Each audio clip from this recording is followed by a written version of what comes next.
Hi friends, welcome back to Fuel Full Joy. I'm Cheryl, and tonight we are getting a head start on Sunday lunch with friends after church tomorrow. So we're gonna get started on our sour cream pasta bake. All right, so we're gonna get a little olive oil in our back pan. We have some other things going on the stove because we are multitasking tonight. So you guys will see this other stuff in another video, but we're gonna get our olive oil in here. And we are going to add in the recipe calls for all ground beef, but we are going to do a ground beef and pork mixture. So we're going to get this put in our pan. We're going to get this started cooking, and we're going to add some extra things to it that's going to make it absolutely delicious for lunch tomorrow. All right, so we have our ground beef ready to go for our sour cream noodle bake. We're going to add our pasta.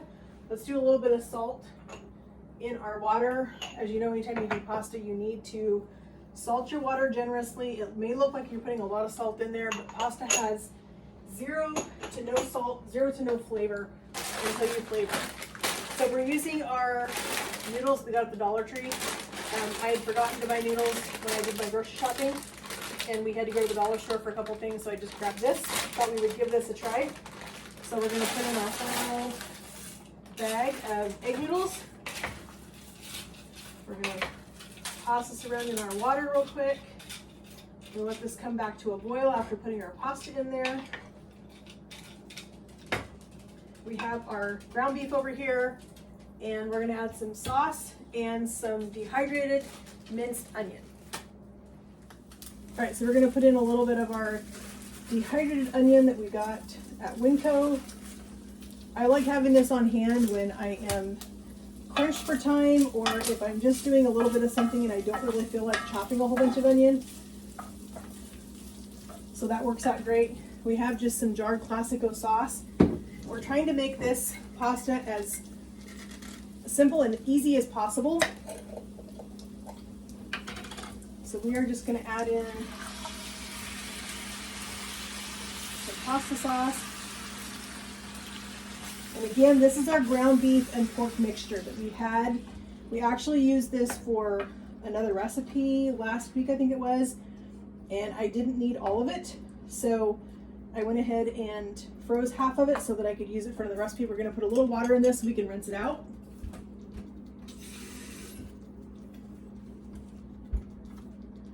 We don't need a whole lot of water because we don't want to water our sauce down too much, but we just want enough that we can kind of rinse this out.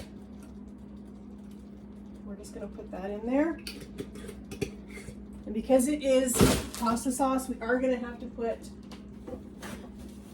some salt and pepper in our sauce. We'll grab our pepper grinder, put a little bit of pepper in here.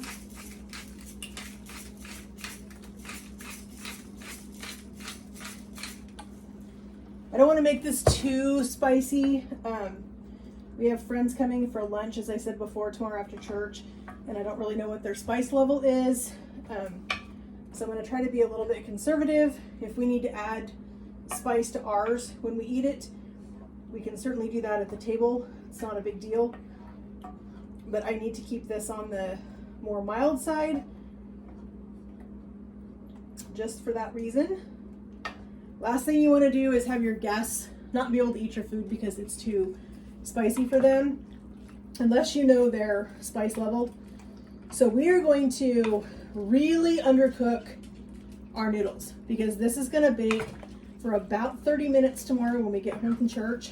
So I really don't want to have my noodles overcooked. So we're only going to cook them for about 5 minutes, and then we're going to get going with, we're going to toss our noodles with a mixture of sour cream and cottage cheese and a few other little spices. And then we're going to top this with 2 layers with this and our mozzarella cheese. This is going to get wrapped in foil. It's going to go in the fridge overnight, and it's going to be ready for me when I get home from church. And then I'm going to be able to just throw this in the oven while we're having a little charcuterie board with some snacks on it. This can be baking, and we can have a good time of fellowship while we're waiting for our lunch to finish cooking. All right, so we're gonna let our sauce finish heating. It does not need to be fully heated because, like I said, this is all going in the oven tomorrow. So we're gonna let this just kind of hang out and heat while we get our pasta or get our cheeses ready to go. All right, so we're gonna get our mix going. Our pasta is boiling. We're gonna let this go for about another 3 minutes in this pot while we get this mixed up, and then we're gonna mix everything together. So we need about a quarter to a half a cup of sour cream. Depending on your preference for sour cream, I love sour cream, so I'm totally okay with it being a little bit more than a little bit less. So I think we're gonna go, that looks about right to me. As you all know, I don't measure a whole lot. It's just me, but that's just how I do things. So we need about a quarter.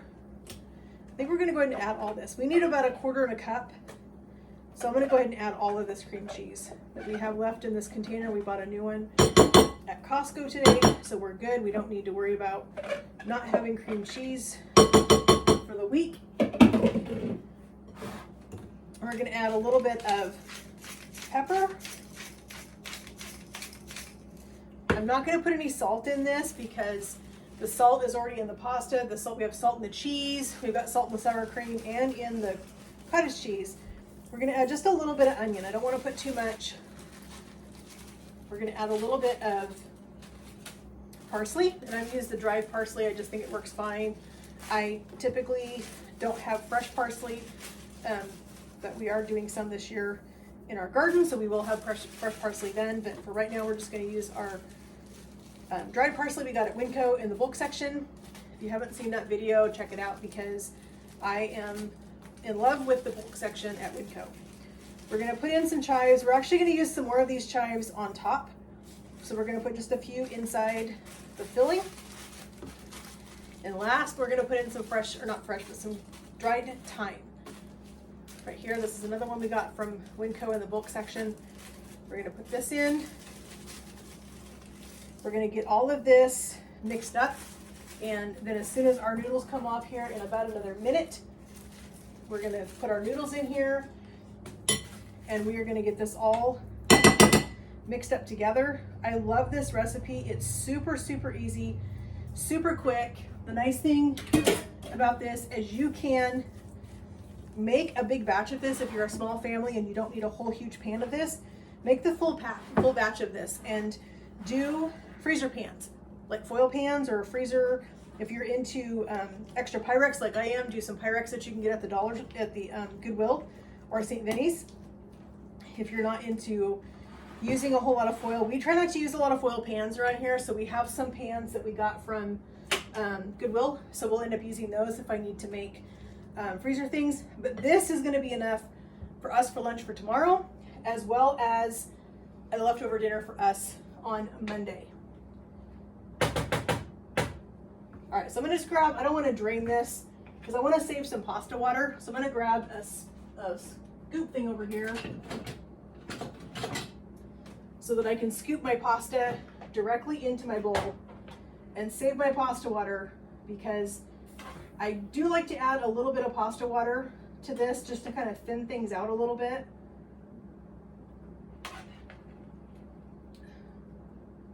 It does take a little bit longer to do it this way, but I would rather do that and save my pasta water so that I have it when I need it.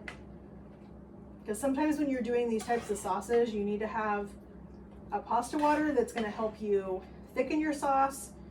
It's going to add some extra flavor. You've already got salt in your water, so that you don't need to add extra salt to your fillings.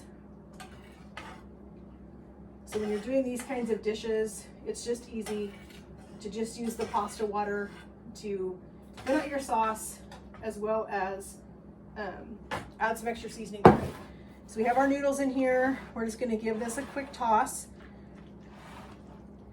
And I'm telling you, it already smells amazing as this hot pasta hits the noodles, or the hot pasta hits the herbs. That's what I was trying to say. This looks really, really good. I have made this dish multiple times and it's always a favorite. As I was trying to figure out what I was going to make this out tomorrow for lunch for our guests. This just came to mind and I was like, this is perfect. So we're just gonna do this.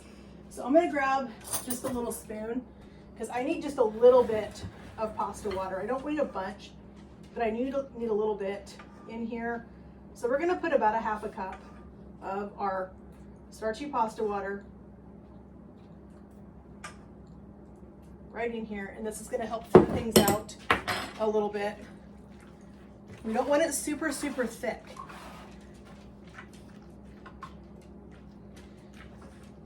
Okay, that looks thin enough to me. We're gonna grab some of our avocado spray. We're gonna spray our casserole dish real quick.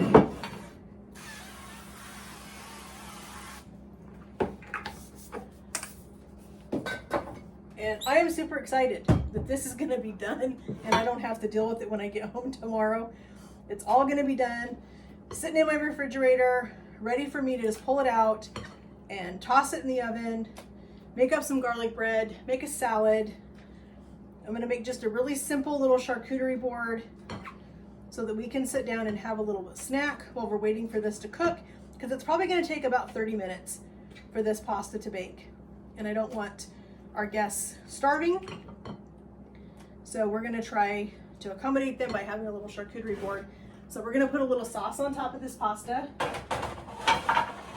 And we're gonna grab a ladle to do that. We're gonna put a little sauce on top of this.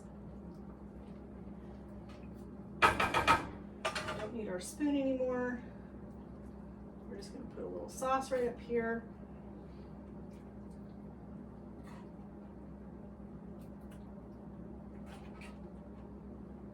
You want the majority of your sauce for on the top because you want this completely covered. Let's put just a little bit more right here. Okay, we are good now. So we have a little sauce on top of our pasta. We've got some fresh, not fresh, mozzarella. Well, this is pretty fresh. Mozzarella cheese. We got this at Costco today too. I love getting these 2 packs of mozzarella. It's actually really good mozzarella cheese. So we're gonna do a layer of mozzarella on top of our pasta and our sauce. And then we're gonna do the last layer of noodles. So we'll put our last layer of noodles right on top of here. Just go ahead and dump this.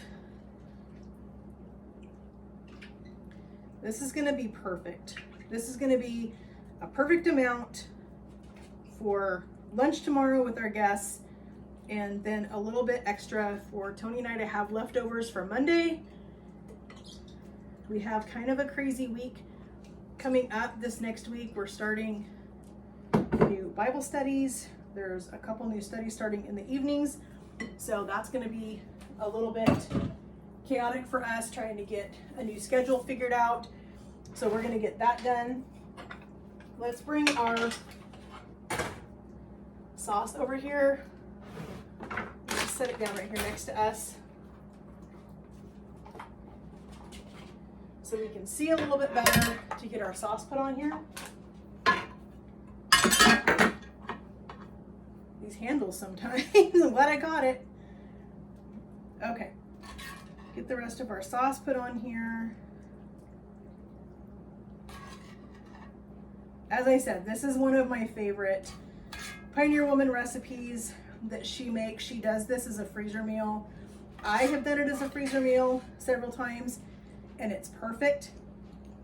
So if you are, as I said, a smaller family, if it's just 2 or 4 of you and you don't need a huge pan, if your family is not super excited about leftovers, as some people aren't, you can certainly do this in smaller pans. Do this in a 8x8 foil pan or an 8x8 glass Pyrex pan and have this one night, put the other pan in your freezer, and then it'll be all ready for you to have a quick, easy dinner. If you need to take something out in the morning, throw it in the refrigerator, it'll be thawed out when you get home in the evening, and it'll be all ready for you for dinner.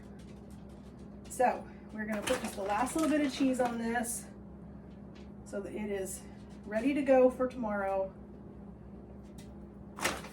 We're gonna wrap this with some foil, and this is ready. How quick was that? We cooked some ground beef, we cooked some pasta, we tossed the pasta with some sour cream and cottage cheese and some herbs. We made a little layer in our casserole dish, and we are ready for lunch tomorrow after church. That's gonna be super tasty. I'm super excited to get to eat this tomorrow. We will show you guys what it looks like when it's done, when it comes out of the oven, all nice and bubbly. I had to take a shortcut. My day today was a little crazier than I thought. I did not get fresh bread made. It's late. So I grabbed some French bread from the bakery at Winco. I stopped and grabbed this. This was $1. It says $1.78, but it was actually $1.26. So I grabbed this. I'm gonna cut this in half. We're gonna eat half of this tomorrow and probably Monday for dinner. The other half, I'm gonna throw this in the freezer in a Ziploc bag, or I'm gonna vacuum seal it. This is gonna make fantastic French bread, or not French bread, but French toast. So we're gonna probably have French toast one night for breakfast for dinner. So we'll have this with some bacon and some eggs, which we already have on hand because we are not grocery shopping for the next 2.5 weeks. We are doing what we have with what we've got, creating our menu with what we've got, and we may change things here and there, but as long as we're not shopping, that's all that matters. So we're gonna get this in the oven or in the fridge, let this chill out for tonight, and it'll be ready for us to bake off tomorrow after church.